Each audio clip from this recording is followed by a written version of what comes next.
Imagine meeting your ideal type on a train, only for her to vomit on a stranger, call you honey, and pass out, leaving you to deal with the consequences.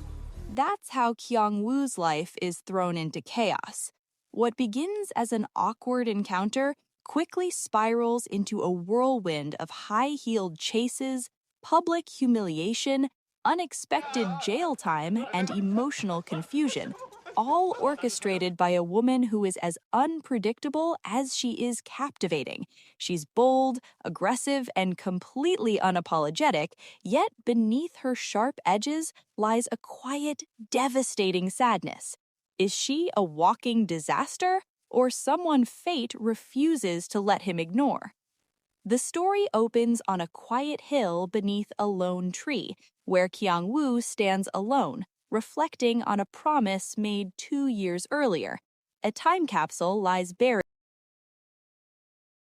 one he was meant to open with someone who never came back. From this melancholic moment, the film takes us back in time. We meet Kyung-woo during his college days, living a relatively normal life until a late-night encounter at a train station changes everything. There, he notices a dangerously intoxicated girl teetering near the edge of the platform. Acting on instinct, he pulls her to safety just as a train approaches. But that heroic moment quickly turns into embarrassment. Inside the train, she suddenly vomits on an elderly man, then points at Kyung-woo, calls him honey, and collapses. With all eyes on him, he's forced into a situation he never asked for. What follows is a chain of chaotic events: carrying her out, booking a motel room, answering her phone, and ultimately getting arrested in the most humiliating way possible. And that's just the beginning. When she wakes up the next day, she doesn't thank him. Instead, she interrogates him. Cold, blunt, and completely in control, she drags him into her world, a world where she makes the rules. From forcing him to pay for coffee he didn't want, to creating outrageous lies, including telling a professor she's pregnant just to pull him out of class, she dominates every interaction. Yet, strangely, he stays. Because beneath the chaos, Kyung-woo begins to notice something deeper. Her laughter feels forced, her anger feels defensive, and her moments of silence feel heavy. As their relationship develops, it becomes a strange balance of pain and connection. She pushes him into absurd situations, making him wear her high heels, dragging him into her writing dreams, even throwing him into a river knowing he can't swim.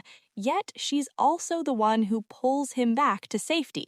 Their bond is messy, unpredictable, and often frustrating, but it's real. And slowly, Kyung-woo realizes something surprising. He doesn't just tolerate her, he cares about her. The deeper he falls, the more her walls begin to crack. One night, after drinking too much, she breaks down and reveals a piece of her past. She didn't just lose a boyfriend, she lost him to death.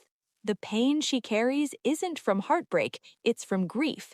And without realizing it, she has been trying to replace that loss, projecting her past onto Kyung-woo, recreating memories, repeating patterns, and holding on to something she knows she cannot bring back.